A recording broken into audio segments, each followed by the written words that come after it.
मंत्र शब्द संस्कृत भाषा से उत्पन्न है, जिसका अर्थ है मनन का तत्व। मंत्र एक शक्तिशाली शब्द, वाक्य या ध्वनि होता है जिसका उच्चारण, ध्यान या जाप से आत्मिक और मानसिक शक्तियों को जागृत किया जाता है।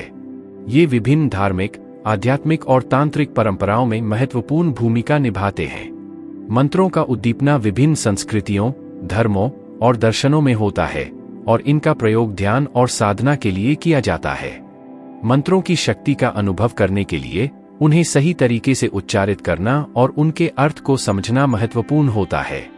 ये मंत्र एक प्रकार के आध्यात्मिक टूल के रूप में काम करते हैं, जो चित्त को शांति, स्थिरता और ऊर्जा के साथ भर देते हैं। विभिन्न मंत्र विभिन्न उद्देश्यों की पूर्ति के लिए उपयोग किए जा सकते हैं, जैसे कि शांति, संतुलन, स्वास्थ्य, समृद्धि और आध्यात्मिक उन्नति। मंत्रों को विभिन्न भाषाओं में प्रकट किया जा सकता है, लेकिन संस्कृत मंत्रों का विशेष महत्व है क्योंकि ये ध्यान और ध्यान के प्राचीन भाषा में हैं। वेद, उपनिषद, पुराण, तांत्रिक साहित्य आदि में मंत्रों का विस्तृत उल्लेख मिलता है।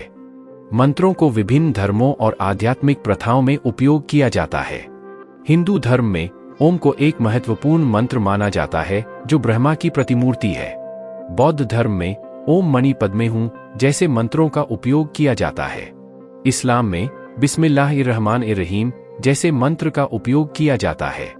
और बौद्धिक और तांत्रिक प्रथाओं में विभिन्न बीज मंत्र और तंत्र मंत्रों का उपयोग किया जाता है। मंत्रों के प्रयोग के कई तरीके होते हैं, जैसे कि जाप, उच्चारण, ध्यान और पूजा। जाप में मंत्र को निश्चित संख्या में बार बार उच्चारित किया जाता है, जो ध्यान को लक्षित करने में मदद करता है और आत्मा को आध्यात्मिक ऊर्जा से भर देता है। उच्चारण में मंत्र को ध्यानपूर्वक उच्चारित किया जाता है, जो मन को शांति और संगठन देता है। ध्यान में मंत्र का उच्चारण मन की चिंताओं को नियंत्रित करने में मदद करता है और आत्मा को एकाग्र करता है। पूजा के दौरान मंत्र का उच्चारण पूजा की समाप्ति में आध्यात्मिक संबंध को स्थापित करने में मदद करता है। मंत्रों का उपयोग सिर्फ आध्यात्मिक लाभ के लिए ही नहीं होता है, बल्कि इनका वैज्ञानिक प्रमाण भी है। वैज्ञानिक अध्ययनों में ध्यान और मंत्रों के प्रभाव को मानव स्वास्थ्य और मानसिक स्थिति पर गहराई से अध्ययन किया गया है।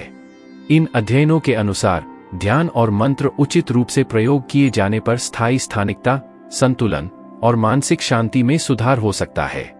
अधिकांश मंत्रों की शक्ति उनके ध्वनि और ध्यान पर निर्भर करती है, लेकिन उनका अर्थ भी महत्वपूर्ण होता है। अंत में मंत्र न केवल शब्दों का संग्रह होता है, बल्कि एक ऊर्जा का स्रोत भी है जो आत्मा को आध्यात्मिक यात्रा पर ले जाता है। मंत्रों की तरंगे इनसे भी अधिक सूक्ष्म होती हैं और हमारे चारों ओर फैल जाती हैं। अब यह हम पर निर्भर है कि हम खुद को उसे ग्रहण करने के कितने योग्य बना पाते हैं।